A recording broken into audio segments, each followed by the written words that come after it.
Hello, everybody. This is Dana Brooks of Face It Brooks Law Offices, and this is another episode of the EmPower Hour brought to you by the EmPower Plant. So welcome, everybody. We have a great show for you today. We have two wonderful women lawyer guests. These are friends of ours. We've known them for years. Some of them we litigated with, some of them we've litigated against. So we've had the full professional experience, but they're also our friends, and they have decided a different career route to take for themselves. They have both gone through the traditional law firms, and then they just kind of said, this isn't working for me. I would like something else. And so they crafted their own way of being professional women lawyers outside the box. And I love that kind of thinking. So I want to share some of their stories, share some of the stories of our people on the panel, and encourage you to shoot for the stars. If you're waiting to do something, if there's some career choice or some life you've envisioned for yourself and you just can't imagine a path, maybe you'll get something out of this program today, and you'll be encouraged to pursue that with greater vigor. So welcome today, Rose Caswick. You're back. Rose, thank you for joining us again. And you once again have concocted this lovely, refreshing cocktail. What do we have today? This is a drink in honor of Kathleen Hanna, the leader of Bikini Kill. She's a punk rock from the 90s, third wave feminist kind of lady.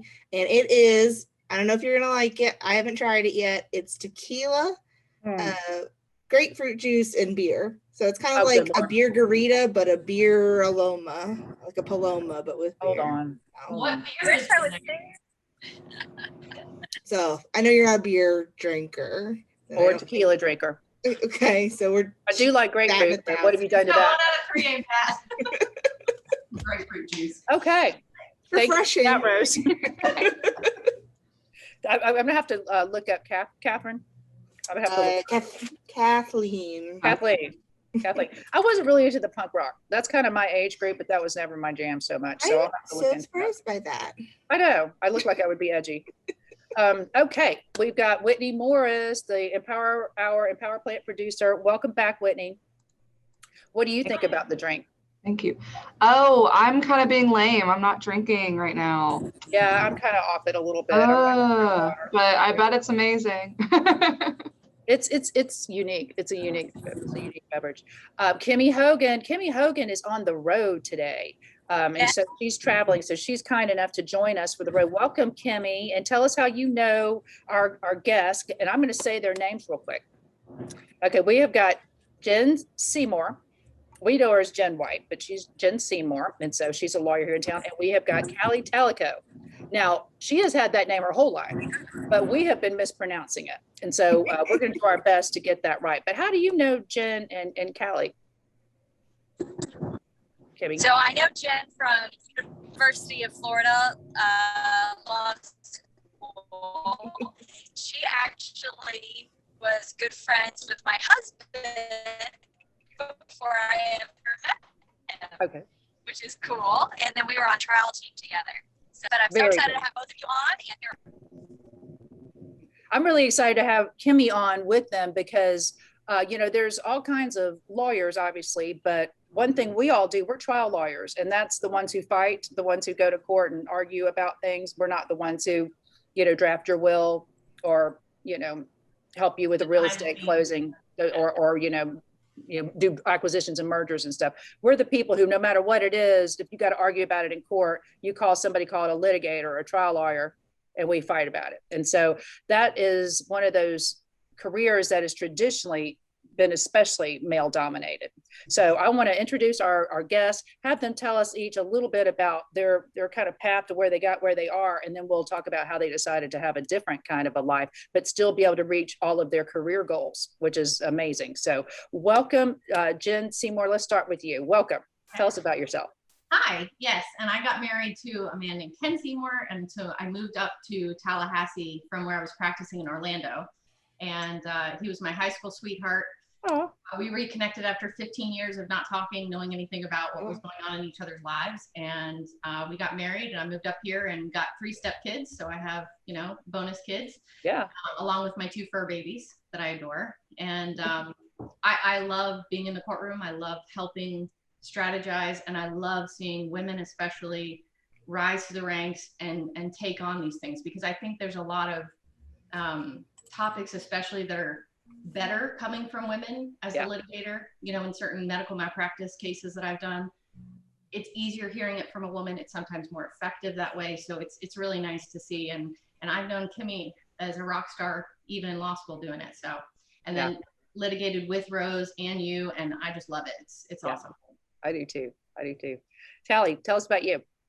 So I am a 21-year attorney, but I tend to think of myself as mom first, attorney second. I had my first baby in law school and then proceeded to have 2 more. And I'm one of the few people I know that decided to have a career as a lawyer and have 3 kids. So my career path has been very interesting and very kind of, it moved around to what was an opportunity. But really early on, I had an incredible, 2 incredible mentors that ran a trial law firm here in town and brought me in as a young mom. And I was doing a lot of that behind the scenes stuff, kind of that Dana talks about, instead of getting right in the courtroom. But it was really cool because they began to see that I had a passion for that and opened some of that doors to me instead of just keeping me back in the back room doing research and writing. And so it kind of expanded, and eventually I had my own firm with with a partner in town, and then I moved to another big firm for a while. And so really, you know, since my youngest started kindergarten, I kind of went back into sort of that active courtroom life that I kind of moved away from when I had 3 young kids. So that's kind of been my career trajectory. The other really cool thing is that my 2, as I call them, my mentors, the 2 older male attorneys who took me under their wing when I was just a baby lawyer, was also Ben Crump's mentor. And so Ben and I, who now, of course, we all know him, he's all over the world, have a very special relationship because both of us kind of grew up as attorneys together, being mentored by Bob Cox and David Burns. And so I've had incredibly neat experiences to work on everything from the Trayvon Martin case to a number of other things with Ben and just that sort of movement. And so that's been a really cool thing for me. It was just, I just kind of got lucky. Did you feel like you had their support whenever you came to them and said, you know, I kind of want to carve out a different looking practice model for myself? Yes, absolutely. You know, I think when Jen and I decided to sort of switch gears and start this company, LawSite, and really take a little bit different route, and this was just about a year ago, I've had so much support, not only by my mentors, by Ben personally, and just really the community of trial lawyers seeing, hey, maybe there is a different way to do this. And you guys have all been very supportive. We really appreciate it. I mean, these are things and opportunities that, you know, law is a networking business, right? And customer service matters, but also the relationships we have with one another. And we both come from the school of thought. You get a lot more out of the situation, and you feel better if you just enjoy the people you're working with. And LawSite is also a way that we can collaborate with other people, not just in one firm. So that's kind of the cool thing too, is it expands the people that we can, you know, form these relationships with and help power them to be, you know, kicking butt in the courtroom. Yeah, I like that. Hey, Rose, I wanted to talk to you about it real quick because you and I have worked co-counsel with Jen on some cases, and some of them are just, you know, some of the toughest set of facts I've ever worked on in my life. And it was one of those cases where I can't imagine not having women lawyers on that case. That case was just so gut-wrenchingly awful. And I just, the only thing that made it tolerable was the fact that, you know, Rose, me, Jen, there was a lot of women lawyers there who could relate to those specific facts of that case. And so many times my law partner, Carrie Brown, talks about it, you know, there's just things that happen to women and women's experiences that are just not, they're just not really knowable to men if they are even interested in getting to know it and having some sort of understanding of it. But what do you think of when you think about women like Jen and Talley who've just said, I want a different thing, and what they've carved out for themselves? Because you kind of like a different experience too. What do you think about when you think about non-traditional law firms and how you can get where you want to go without taking the usual path? Well, I think it's really cool what they're doing because, well, for many reasons, but one of the things is I think people tend to think that where they're at is where they're going to be, especially people like us who are, high achieving, like you're a partner in a law firm, what more could you want? But it's that traditional path doesn't work for everyone, whether it's because of family, whether it's just because of temperament, whether it's because law school and everything you did before law school is nothing like being an actual lawyer, or whatever profession it is. And I think people can very easily get stuck in something like that, whether it's, I went to law school, I had all this debt, I'm stuck being a lawyer, I can't, do something else now, it'll look like I failed, even though I found something else I wanted to do. Or staying in your field and finding something different that works for you, I think is awesome. I do too. Tell us real quick, what is LawSite? Tell us what it is. Now, this is not an audience of lawyers, so kind of make that as understandable. I understand what you're doing, Rose does, but tell us kind of what you're doing and how you did decide to switch up what practicing law looked like for you. It's a lot of what Jen said when she kind of hinted at it. We're about collaborating with law firms all over the state of Florida. Hopefully this will grow nationwide to be that advocacy support. So simple way to look at this is a lawyer's got a case and they're getting ready to try it and they need a support team, whether that's doing some behind the scenes research or putting together focus groups, but we are about empowering those attorneys in the courtroom and being that kind of on-call mercenary. That's like what we like to call ourselves, mercenaries. I like the sword and the shield, thing. So we're your Lady Justice with that. We're your women lawyer mercenaries, and and that's kind of the idea behind it. Well, and it's also something that we can do to help solos and small firms that don't have an arsenal of people behind them and don't they have the tools and the resources to some extent, or they have the know-how to do a case, but instead of referring it out to another lawyer, because they don't have all the manpower to fight the know-how, but not the time. One person. And let's face it, as women, I find that we become the personal assistants, the secretaries, the receptionists, the copy makers, the runners, the everything else too. And so if you that's all happening, and you've got a bunch of cases all of a sudden cranking up, and you've got motion for summary judgment due on this one case, and response to motion to defend, and then also you're going to trial and you need a focus group. I mean, you just spread too thin.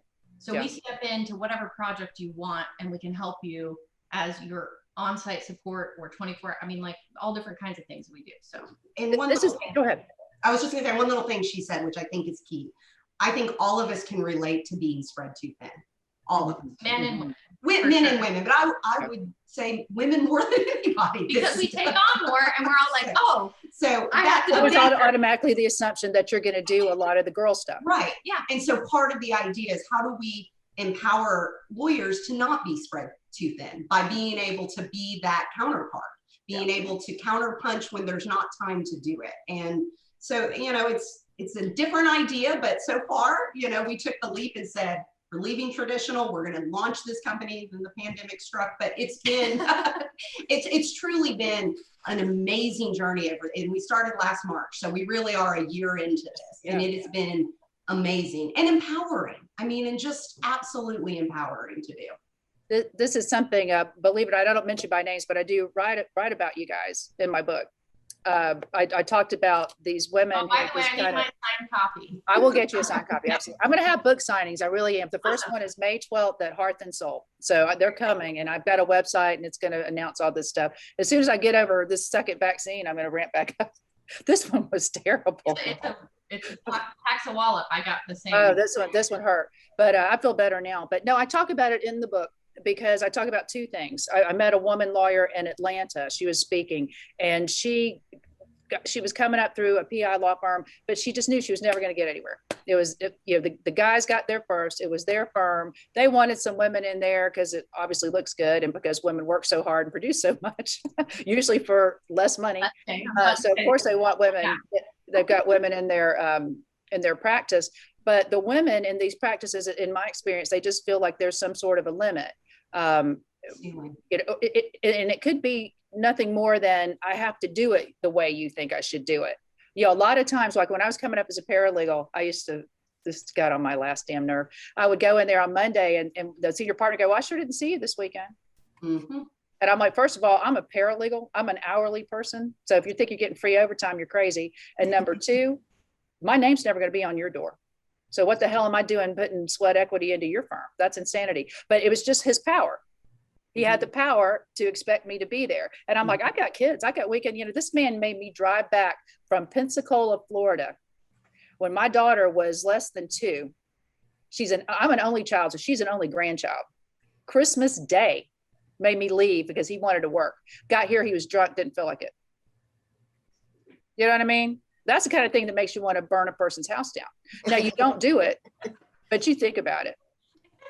He knows who he is. No, you know what I'm saying? But no, and this woman in Atlanta, she bought her time back. That's what she called it. And so what she did to start her practice, it's in this book, but she saved up $2,000 and she opened her first office. That was enough to open an office in her home. And she did everything. And then she's like, she realized, listen, I'm not going to be able to grow my practice if I focus mostly on what I do for a living, which is practice law. I got to spend most of my time getting business, because if I got enough business, I can hire freelance lawyers, paralegal, I can hire all kind of people, but if I don't have any business, this is going to be a failing endeavor really soon. And so she goes around to all the people she knows who took PI cases, because everybody thinks they're easy money. Ooh, I'm going to get rich being a PI lawyer. It's easy. All you have to do is show up. No. Write a letter. No. But they think that. And so write a letter part. All I got to do is write a letter. All I got to do is write a letter. And they send me a check for $1 million. I don't know why everybody doesn't do this. I know. But no, she goes around and she goes to all her, transactional lawyers that got one, or her divorce lawyers who pick one up, or her criminal defense lawyer friends who pick one up. And she goes, listen, you're screwing these up. They should have already been resolved. This stuff's on your books 1.5 years, 2 years. Give it to me. Let me resolve it. We'll do whatever fee split is ethical and reasonable or whatever. And before she knew it, she had $40,000. Then she could open a real office. And then she could hire real staff. And she kept doing that. And so she did that in her practice, but she did it in her personal life too. So she used to have somebody who would go home, pick her kids up from school, take them home. She started going, hey, do you mind going by Publix and picking up some things? And then the woman says, yeah, I don't care. And so then the next thing she knows, she realized, I don't really need somebody until about 3 p.m, because my kids are pretty settled with what they do, but I need them going to here and to here. And then I need certain things done that I don't feel like doing. Like when she got home, she didn't really enjoy cooking and cleaning and arguing about what we're going to eat or whatever. So this person, she hired a person who stays with her from 3, picks up all her kids, take them to all their events. They come home, she gets them going with whatever snack, and then she prepares the meal. She stays there till 8:30 at night because she waits until everybody's done with their meal. She cleans up, she packs the lunch for the next day or whatever. So this woman comes home, enjoys her children, enjoys her husband. They do homework together. They take a walk. They do whatever they want to do as a family. They have a lovely bath time and story time without all that additional frazzled part. And I thought to myself, well, that's just brilliant. That's just brilliant. And she has 2 of those people now because she needs a backup. If one of them fails, her whole routine is screwed up, because her husband's also a lawyer. So very little backup can he give on the fly anyway. And so I just like those kinds of ideas of thinking outside the box, because if you try to go through a traditional firm, most firms are owned by men because they got there first. They got the education first. They got the opportunity first. Their frat brother introduced them to somebody. Their dad's, fraternity brother introduced him to somebody. They had all these connections. Yeah, exactly. And so you've got to realize that if you try to go that way, you're just going to be met with more and more resistance. When I managed a law firm, this is back in the early 2000s, I would have women lawyers, and they came out strong from law school. They were higher ranked. They had more on their resume. They had accomplished more. They're just coming out and killing. But boy, the minute they decided to get serious about marriage and children, they were in the office doing research and writing all the time. They were not included in strategy. They were not looked at for any kind of upward mobility. They just kind of got on the mommy track. And a lot of women do that, not really because they want to so much as they don't think there's any other options, or the ones that are available to them are too hard to pursue and they're going to fail. Because I don't know many women who seek any kind of path that looks like failure, but that means you're also not taking risk are where you get the reward. So you've got to be able to do that. In most professions. I mean, I've got friends in all different professions, and none of my women friends feel like they're doing anything well, even though from the outside, they're like, you're killing it. You're doing an awesome job. And the ones that do the best have a support staff of allies of men too, that are behind them. Like Kimmy's husband, I can attest, he's a great guy. Like my husband, her husband, they're supportive guys, her mentors, some of mine. When they believe in you and they help you forward, that's great. And we're also here as women saying, now there's an example of women too, that are there to catapult you. It's not just the old guard and just the guys. And I think that that's in every profession I'm seeing. Yeah, I want to talk to law too, but I want to talk to Kimmy and Dan if she will allow him to speak, because he's focused on driving and keeping them safe. See if Kimmy's got a better connection. Are you there, Kimmy? Hey, can you hear me? Yeah, I can hear you. Wonderful. Hey, y'all. So this is my husband, Dan. We're driving on the road to Naples. Dan. So I'm just so impressed with y'all taking the leap to start your own practice. And I want to hear from you. How do you bring up the courage to do that? You know, making a decision to go from being an employee or a partner in a firm to having start your own shingle, right? That's a big deal.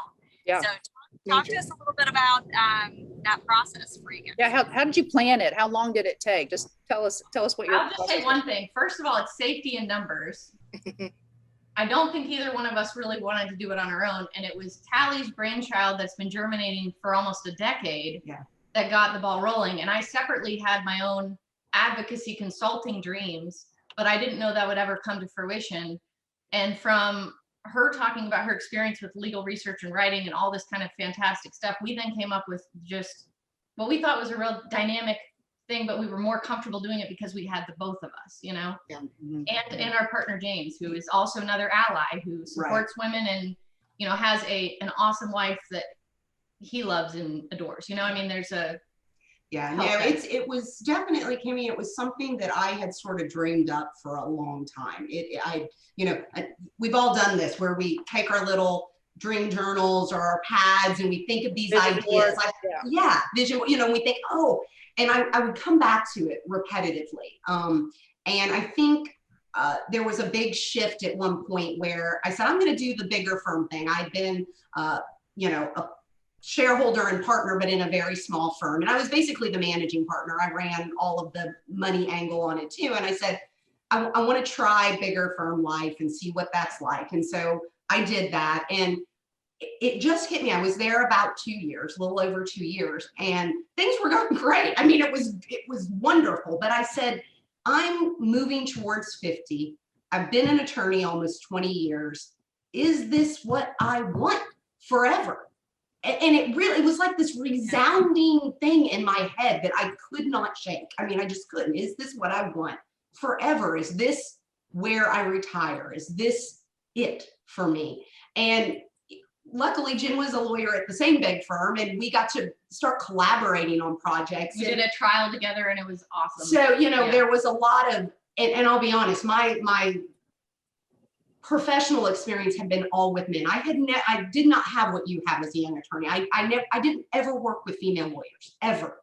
I was a trial lawyer. And honestly, when I started, there were only 3 or 4 other female trial lawyers in Tallahassee at all. I mean, at all at that point. So I hadn't had that opportunity. So working with Jen, I was like, and then there was another female attorney at this larger firm. And I was like, wow, this is really, really cool. These are my people. I know. So there was, things that just like, they kind of coalesced. And I don't know that there was any moment, it may have been her excitement about this idea where we were just kind of, we go out for girls' drinks and start dreaming ideas. And Jen added an incredible vision and component to it that wasn't just how I had seen it, which was, that's that growing of creativity and energy. And I really kind of just went, I'm not getting any younger. I either do it or I continue to be what I've been. And it was just, and I just said, I'm doing it. What's the worst that can happen? It fails and I go back and do this for the rest of my life. And that's what it is, So see, I keep getting younger because I lie about my age. I stopped at 27. So the older I get, 27 is my age. You just look like you've accomplished so much in such a short time. I know. Very. That's awesome. I think I just grew on her like a fungus. I mean, I don't know if she knew how to take me at first because I'm very like, hi, you want to be friends? I mean, I was the little kid. Hi, we're going to be friends. That's the thing. We're doing this. Rose got to experience that the first time we went out to lunch on this case or whatever. And I think in the first part, she was like, who is this crazy girl? But it's like, we're besties now. But I went, as a 5-year-old, I went to every person in my kindergarten class and would say, hi, my name is Jennifer. And I shook their hands and I said, do you want to be friends? And I remember there was this kid with snot running down his face, full on snot. And I've always been a germaphobe. And I was like, oh, I can't do it. But I didn't want to leave him out. So I even shook his hand. And I did that every day, like till 4th grade, until one of my friends said, that's not cool. But that's kind of just, that's who I am. Meanwhile, as an introvert, I was the person, that's how I made my first friend, is some other weird kid came up to me and was like, want to be friends? I'm like, I would never have done it. You need those people. You like, do. I need, as an introvert, I need to latch on you. to outgoing people. Yeah, agreed, Rose. I'm definitely a lot more of an introvert than her. Maybe not as much as you, but way more than her. Yeah, one of the things I love about what you're doing is, like you said, it also empowers other people. And I'm envisioning women just because of how I know things go in the legal world. But, you know, like I said, men already have these tremendous networks and sometimes multi-generational, you know, contacts. And so we're coming in here trying to, you know, break down the door, and it's really hard. But I like what you're doing because, and what they're doing, just to put it in lay terms, is the way I would describe it, is they offer services that you would have to provide to do a full service caseload, that a lot of times if you're small, you don't have the resources to hire enough people to stay in-house to do it. And it wouldn't make sense if you did, because you don't always have that kind of caseload and that kind of demand for that kind of help. Right. So a lot of people won't even try to have their own law firm and take on their own clients outside of the protection of a firm, because they know if they can't afford all those people all the time, then there's probably cases they're going to have to turn down. And the minute you get the reputation of turning down a case, then no one's going to call you again, because in their mind, you're too small. You don't have enough experience. That's why I tell people, always say yes. You know, that thing, it seems cliche, leap and the net will appear. Trust me on that. Say yes. Say yes to the opportunity, and then go about figuring out how to do it. You got more resources and connections than you think you do. So don't say no. Anytime someone wants to hire you, say yes, and then go see how you can help make that happen. But I like that you're a resource for those people, because in your way, not only are you building your own practice and your own way of working in a way that meets all of the things that are important to you, you're helping other people do it too. And I bet the majority of those people are other women. So Whitney, you've been awfully quiet, and I know you think about career choices at this time in your life, because you consider one time a medical field, that you looked at a different, you know, what kind of medical careers, think outside the box, that sort of thing. And then of course you were raised with lawyers, and then you had law to death, and you are a big part of it. And survived the experience. But she's, well, you know, she seems okay now. No, but she's been what do you call it, marinated in law. And so she doesn't want any part of that. But when you hear about these women talking about taking a very traditional career and flipping it on its head and making it what they want, how do you feel? Do you feel encouraged by that? Are you excited? Yeah, absolutely. I'm in the business of wanting to be successful, but having no idea what I want to do and no idea which avenue I would like to take. And I think that's awesome to have your background in law and to know how you've been in the underbelly, or whatever you would say, of law. So you know how to facilitate and make a good case, you know? So I think that's like that kind of experience that's, you know, such an asset to a successful business. Yeah. Also, though, what you're talking about, being in that stage of trying to figure it out, that is also really healthy, and that's what gets you to somewhere else. I think for a long time in my own life, I wasn't even thinking in that way until I hooked up with this one, where, you know, I was even examining it in that way, you know, because it was, again, safety in numbers, and you start feeling like, okay, I can have these conversations. Oh, that's something I should think about. But that stage of trying to figure it out is how you get to the next stage. So it's something, instead of, you know, I would really embrace it, in other words, instead of feeling like, well, that means I'm not doing something right. It's not about that. It's actually, this is the next way to get to something you do like. Yeah. It's not checking the box. It's right. Exploring the boxes that are out there. It's that journey thing instead of the destination Yeah. Yeah. One of those cliches. Well, it's, No, and I'm it's so also annoyed being, with all the opportunities and all the choices. well, these two were so good about knowing to be flexible, because what they do, they're not very rigid in it. It's what does the case need? What do you need? What can you afford? You know, it seems very customizable what you do in terms of services. And I bet if there's something that they need that you don't provide or can't, you probably have a lot of contacts that you can help them. How did you two meet each other and decide that you two wanted to do this together? I know, Jen, you probably went on every lawyer's office in town looking for a snot face. So when she started, She was at the big firm that I decided to move from being a shareholder at the small firm and join a bigger firm. I was trying something different kind of thing. Yeah. So she was already there. So you can continue from there. So well, I knew that we had hired a new lawyer. I was so excited to meet her, as I am any new person that would come by. And it was really hard having her acknowledge my existence at first. She was busy with some case. She got thrown in immediately. And it was one of those, she got thrown into having to prepare for this trial. It was a crazy time. And so, you know, she was over at one of the paralegals' desks that was across from my office. And I was like, hey, hi, and nothing. And, you know, I'm not going to take that as an answer of anything. Oh, no, we're going to be friends. Oh, I know. So then I just had to stalk her around the office until she was like, who is this person? And I was so, hi. And, you know, at first she's like, I don't know these women lawyers. Maybe she's out to get me. well, and that is interesting. That's something. Yeah. Talk about that, Talley. You have talked about a lot, which is so true. And I think because I grew up in a very male-dominated field, no female attorney friends. I mean, I certainly had opposing counsel that were women a lot, but that's always an adversarial dynamic. Yeah. So I had no collaborators and colleagues that were women. You know, like I said, the handful that were in town, we all kind of kept to our own little firm, our own little place. We didn't do a lot, and that's changed. I will say that's I think because of you guys. Yeah, and then Kimmy and Rose and I all have more opportunities. You know, it does change the dynamic. And the generation before you guys, I've met some, you know, really awesome med-mal travel attorneys, because I did defense for many years before I started this way.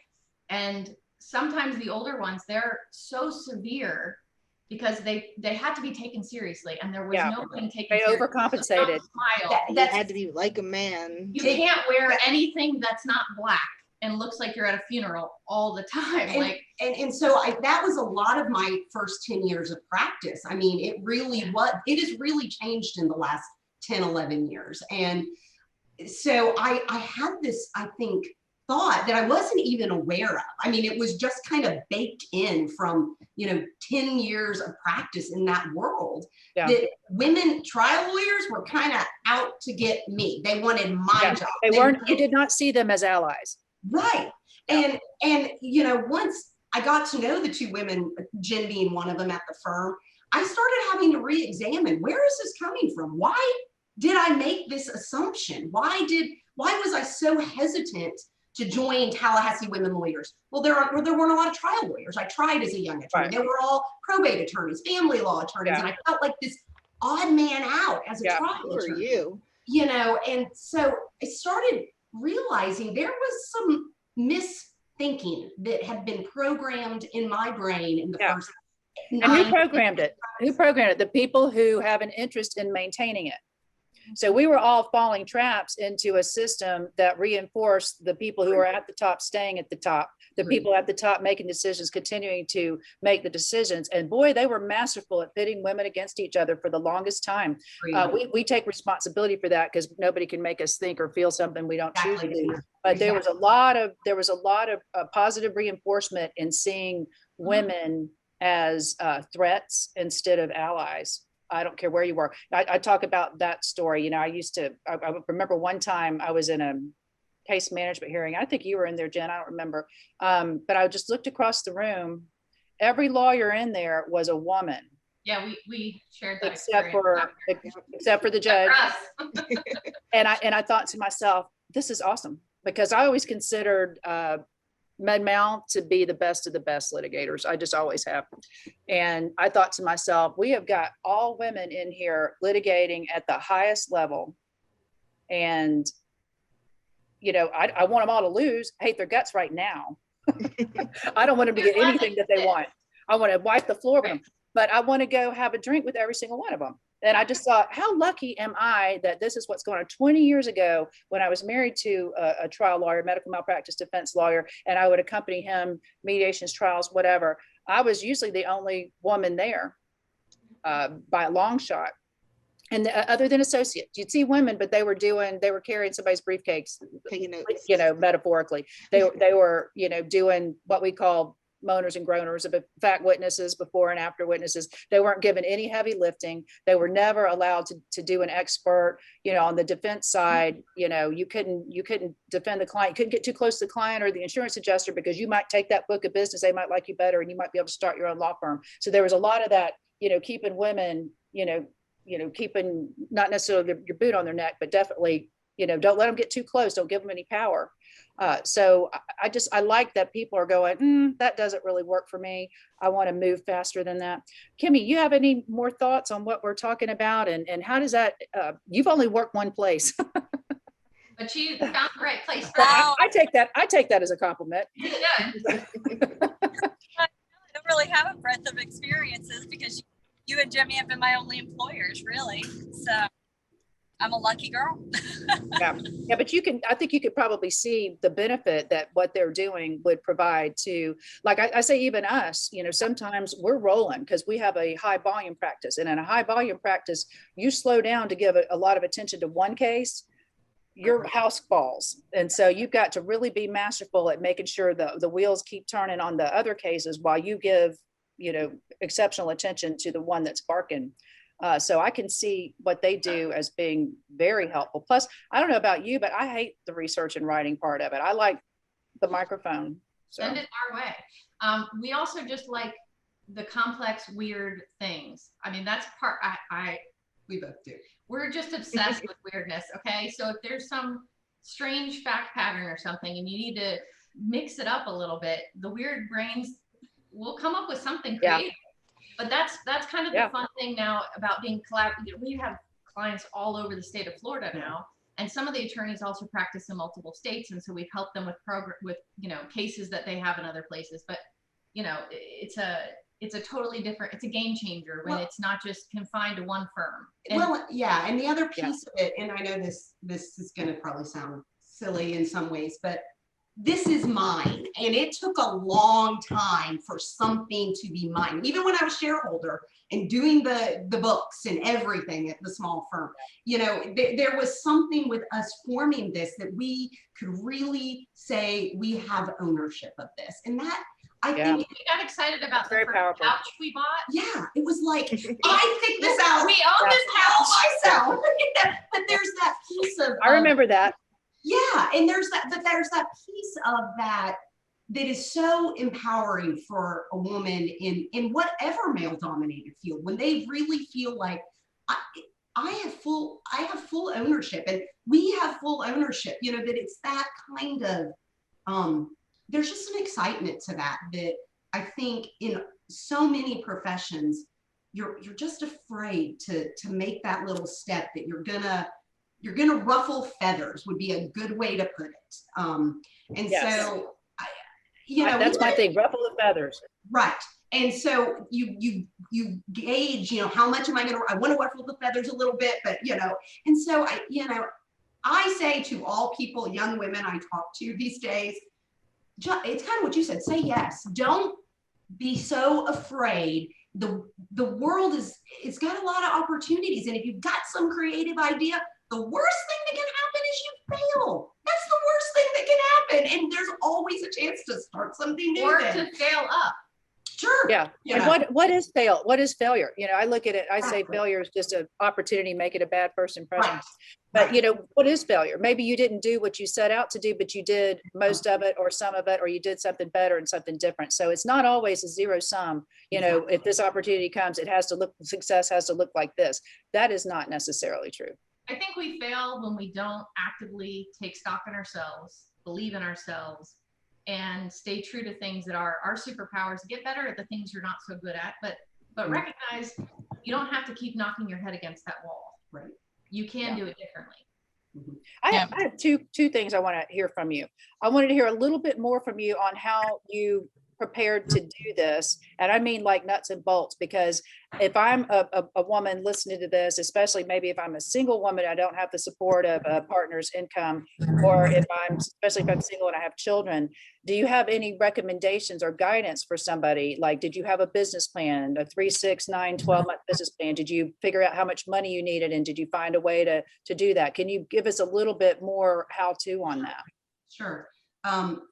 Yes, the answer is a business plan, business model, marketing plan, all, the initial planning is important. But another thing and I think this was true for both of us independently, so different than Lost Sight. When I really started thinking about, I'm going to do this, I'm going to quit being afraid, I'm going to do this, I said, just looking at mine and my husband and my 3 kids, I had one in college, one that's getting ready to go to college, and one that's going to be right behind her, which, we all do oh my God, I got to pay for a lot of college, right? So, I really took personal, a reflection on what was important to me financially as a family and to me, and said, this venture is way more important. And this is silly, but it was really important to me. Way more important than buying that new Kate Spade. Right. I mean, as silly as that sounds, and it was a way. Well, no, it's priorities. Right. I had, I'd been a pretty successful trial attorney. I could buy the Kate Spade, but I was like, I'm going on an adventure here, and I better have in my backpack everything I need because I don't know what's going to happen in this adventure, right? And then the pandemic struck. Yeah, which was all. It was so helpful. It was so helpful. What was interesting, Dana, was because, and I know Jen and her husband did the same thing, because I had already taken that personal, not just from a business perspective. Okay, what do we need for startup?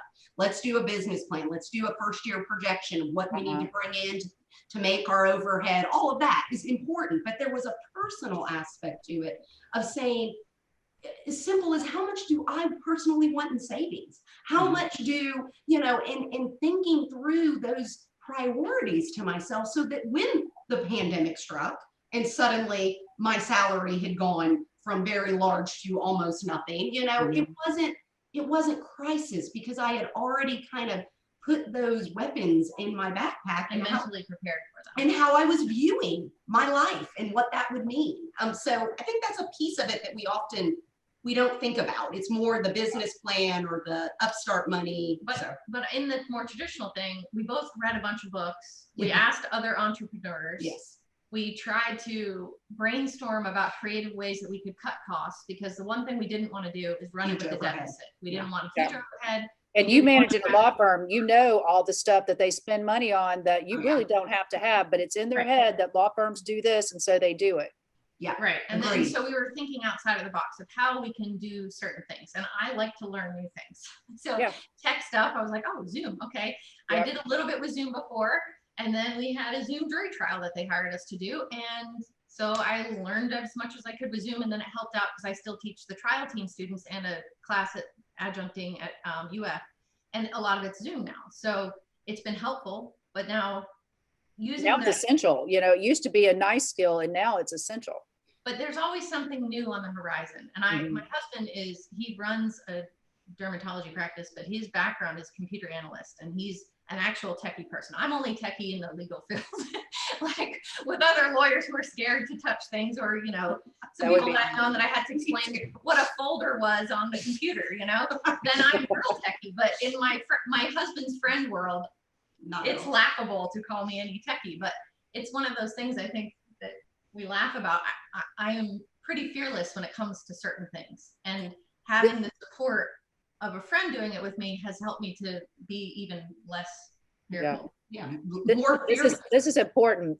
Women who are thinking about, I call it leapfrogging. It's a form of a shortcut, but it's not half-assing it. It's jumping over people who are impediments. Jump over them. Don't go through. I don't believe in trying to break through the glass ceiling in somebody else's firm. It's just almost impossible. You got to leapfrog over those people until you create your own firm and decide what you want your glass ceiling to be, if you want one at all. But but this is one thing that women can do. They can snake men this way. Men, usually they're not used to a ton of resistance. Things tend to go their way. And so when they get to a place where they're happy and they're content, they kind of unpack, put down roots, become a county commissioner, join the Rotary Club, stay there. Those people get real comfortable and they don't like learning new stuff. They don't like tech. They tend to be expensive to support because they won't learn new things. And so their overhead is through the roof. So that's one way women can really, really snake men on competition, is be agile, know how to do a lot of things, be as self-sufficient as you can. That does not mean, that is not the same thing as refusing to delegate. Women have got to learn to be effective leaders. You cannot do everything. You should not do everything. One that's real good with helping me to do that. I'm a little control freak. I have to fight against my tendencies all the time. Yeah. But when you can pay somebody to do one aspect of it, do it. Yep. And it saves you a ton of time. I mean, that's kind of what we're doing also for other people. So it made sense adopting that mentality for us as well, because we then could do a lot more without having to have all this outlay.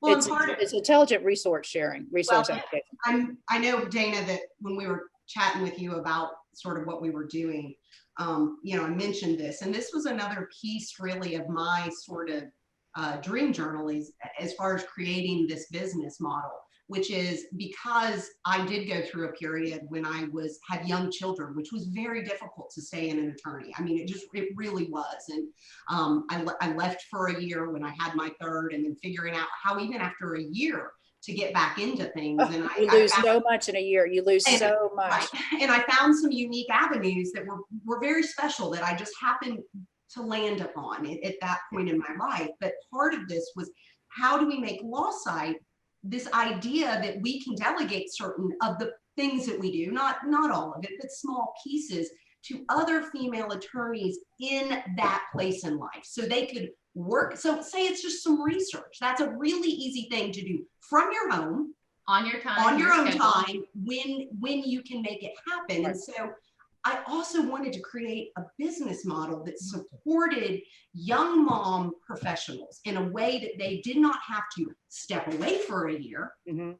Instead, do this, and it's on your time. We have independent contractors. And it's not, and I think it's important to say, because that can become kind of what you talked about early on, where it's the lawyer in the back room. It's not that, because it's about owning and controlling what it is you want for as long as you want. So, but without having to say, I'm removing myself altogether from professional life, because that is so much harder once you really step away to even get a toe back in. And not to have to answer the question, where were you on Saturday?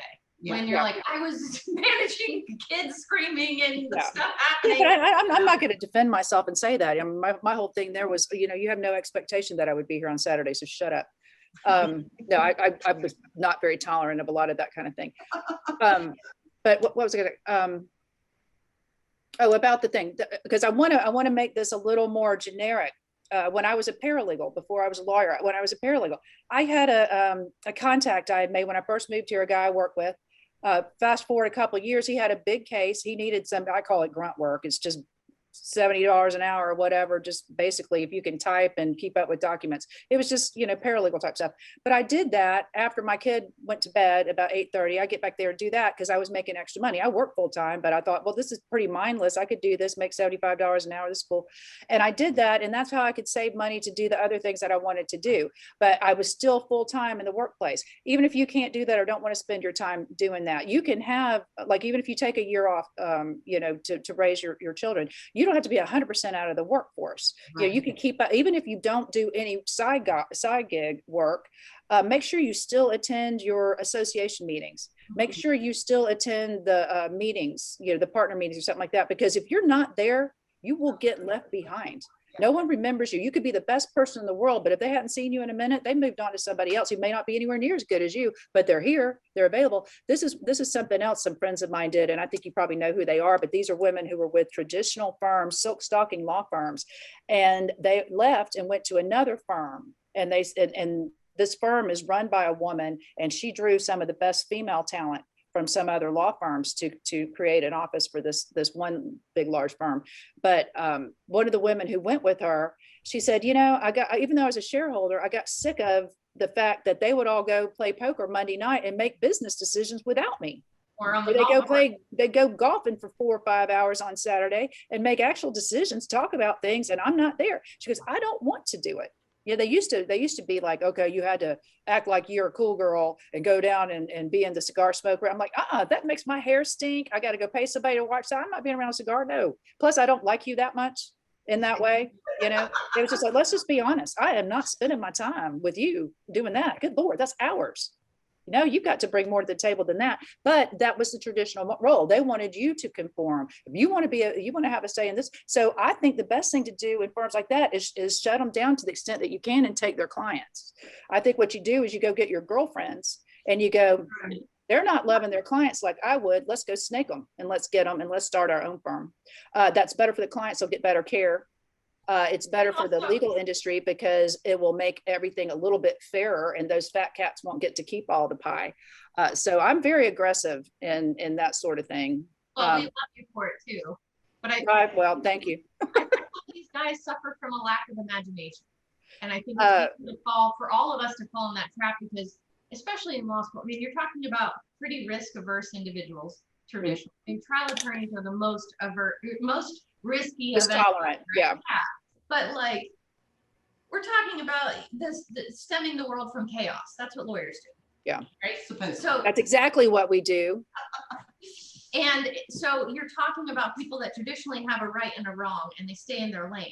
Right. And so when you get somebody who's weaving and waving in the road, it can freak somebody out. Yeah. But the more of us that are taking a different path, I think it provides then an opportunity for everybody to see it in a different way. Well, and it's a new normal.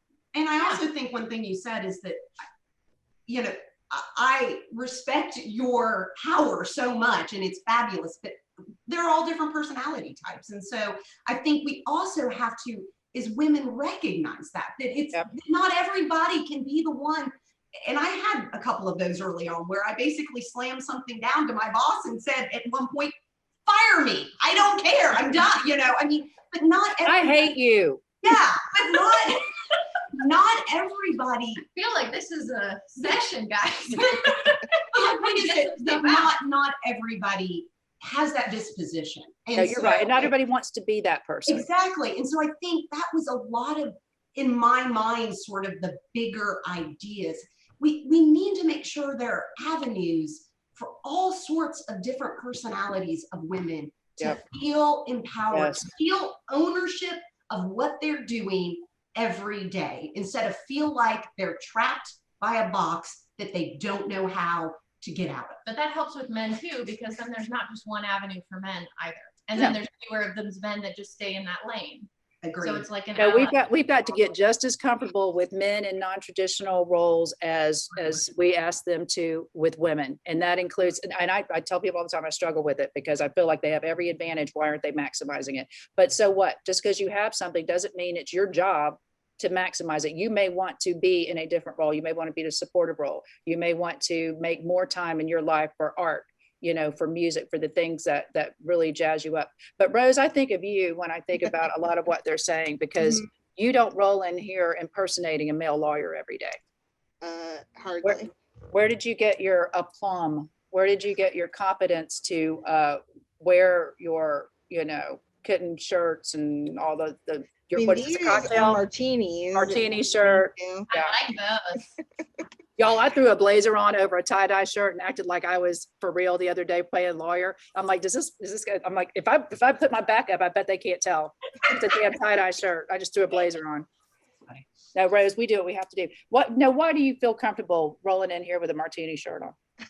Well, I think it's partly our firm culture of, like, you know, it's as long as you get the job done for the most part and don't embarrass me in front of a judge, things will be fine. But I was really connecting with what y'all were just talking about with people in different roles, because I'm not what people think of when they think of a trial lawyer, whether it's not for sexist or misogynist reason, just because I'm a different kind of person. And I think it's Rose brings the snark. Important to not sneak attack. She has some of the wittiest, most, I mean, I just love working on cases Just with you gotta guys. snort, because yeah. I can't there's help always myself. something awesome you're going to learn.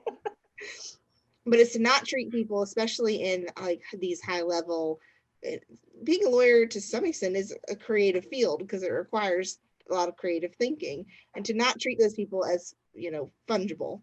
Not everybody's the same. And Right. that to some extent, especially in bigger law firms where each attorney is like a business unit, it's hard, you know, for upper management, whatever, to not just want to treat everybody like, well, you have 100 cases and you have 100 cases and you have 100 cases and you have 100 cases, because that's not everybody's skill set. And No. it's either you find a different place to work, or you create a different place to work, or you change the culture where you are, though, depending on the size of, you know, the situation that you're dealing with. It's not so easy. And I would encourage people to do this. If you are like, if you're in a firm and, or any kind of job, like what I said the other day about making it more, or said a minute ago about making it more generic, like nurses, maybe you're a nurse, maybe you want to do some legal nurse consulting on the side.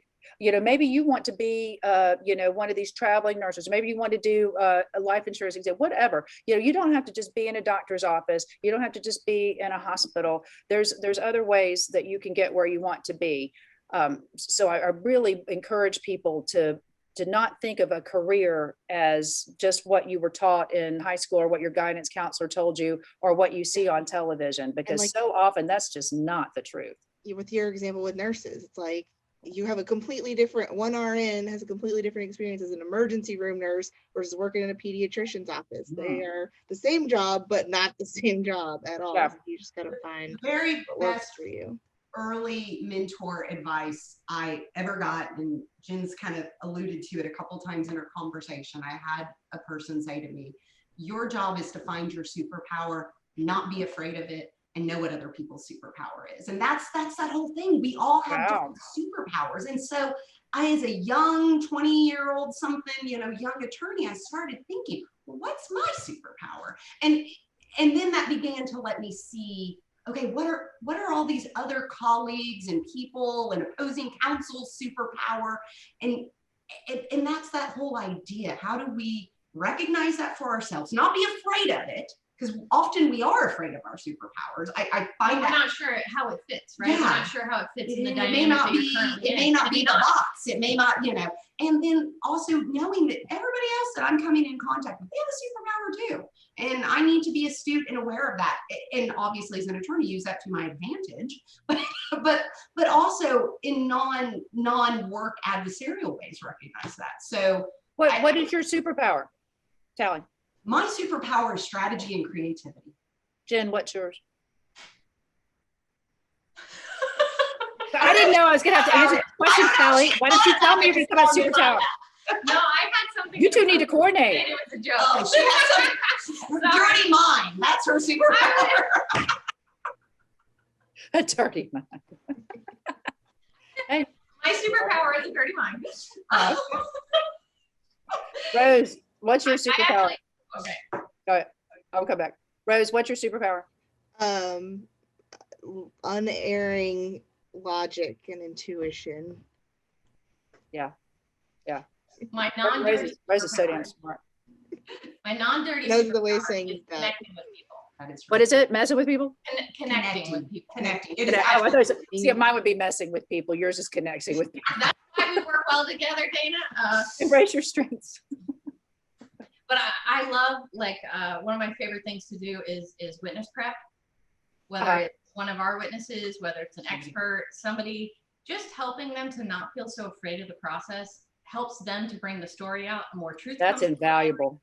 But also it takes a lot of the trauma out of what we do, which is very traumatic. I mean, the adversarial nature of two sides battling it out for the truth is inherently going to cause some trauma. And especially with what we do with medical malpractice, a lot, we're heavy, like one of the They've already been traumatized. They have been. They've been through the ringer. They, you know, feel like they're interrogated when they go to their doctor's office. They feel like they're interrogated when they sit down to even answer your questions in an intake. And it's one of those things that if you can help take that away, take the hurt away, and help them to have more of a therapy behind it, they actually do much better.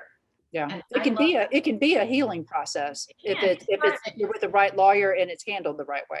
Well, and I have found with all of my clients at the end of the case, they often thank me for having been through it with them and coming out the other side and being like, I feel like I've had some closure. I can put that chapter behind me. I can go on and do better things. And I hear from them and they're doing better. You know, when these people lose their family members, you're never going to get over that. But if you're not haunted every night with a nightmare, we're doing something right. If you've gotten to the point where you can think of it and have fond memories, I mean, that means so much. And these people stay with us. Like Talley having her backpack, right? She's got a backpack full of people. And those who, you know, stick in her backpack, they really matter. And keep up with them. Don't ever lose touch with them. You got to keep with their unit. You know how it is with the marketing. You got to touch them all the time. Very intimate things with them. Yeah, you do. Things that people, I mean, it's all attorney clients, so it's never divulged. And that's also why you can help to forge some trust and some healing through that. So that's my favorite thing. Yeah, and you're very good at that. I've seen it.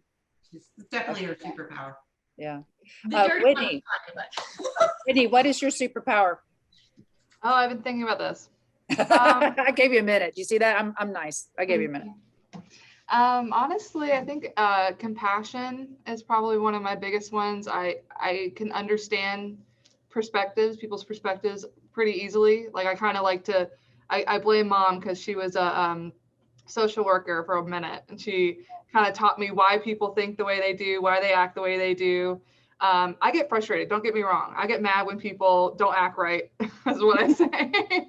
But no, I understand kind of where they're coming from, and that's probably one of my strongest attributes for sure. Yeah, just a little empathy. You got to realize a lot of times when you're getting bad behavior, it's not coming from a bad person. It's probably a normal reaction to a very abnormal stressor. And so if you can find a way to give people the benefit of the doubt until they level out, that helps you and them. Did we lose Kimmy? I think so. I think we lost Kimmy. So I'm going to tell you what Kimmy's superpower is. She's just awesome in every way. Her clients love her. You can't really get her upset. I don't think I've ever. Rose, have you ever seen her, man? No, never. You ever seen her lose it? No. You might seen her tell anybody to go to hell? No, she told me a story recently of a time she got lost in the woods and had to spend the whole night in the woods, and she was like, it was fine. We woke up the next day and we were like not that far from the trail actually. No, that's Kimmy. No. So it's like, well, we're just going to be here tonight, so let's go get some berries and build a damn fort. You know, that would be Kimmy. Sounds like her superpower. You can't ruffle her feathers. Yeah, her superpower is calm, not mine. That's Her so far from my it, superpower. Calm. well, you know what's interesting about it is, you know, she's got a very baby face and she's very youthful, but she has a maternal calm that will just bring anybody off the cliff. That's her superpower. I think Jenny would agree with that. Babies too, though. Like she's just that way. Yeah. Just real, you know, but she's also fearless.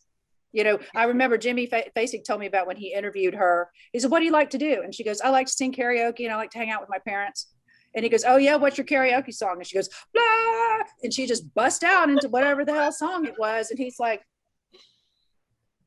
okay, well, we're going to hire her today. You know? I mean, what kind of confidence is that? But she just, and I remember the first time we went to a chili cook-off at the Tallahassee Bar Association, and there was some damn hoedown thing. She's got up there and just started dancing or whatever. I'm like, okay, girl. But no, she has tremendous confidence and calm. But anyway, we all have superpowers, and I appreciate you mentioning that, because that's a phrase I've not heard people use, especially with women. But you all do have some superpowers, and the fact that you may not be a good fit in a traditional firm may be the best gift you could ever get from the universe, telling you to go out and have the kind of career you want, and you define it and have what you like. So I want to tell you, thank you again for everything. Thank you for coming. An hour goes by so fast on this program, and it's always because we have the best guests. Thank you. Thank you. Thanks. So thank you, Rose. Thank you, Whitney. Thank you, Kimmy, and her enlightened, empowered, equitable husband, Dan, who is driving her to a place where they both need to be this weekend. So thank you, Talley, Kaleko. Got it? Right? Got it. Okay. Jen Seymore. All right. And we're going to, anybody who wants to know more about them, we're going to put some contacts up. I know them, and I know they'd be very generous with their time and help you understand how they did it. If you have any questions about how they went about it or how they can help you in your practice, give us a call and let us know, and we'll be happy to put you all in touch with each other. So thank you all, and thank you for watching another episode of the EmPower Hour, brought to you by the EmPower Plant by Basic Brooks. You all have a good week. Thank you. Right.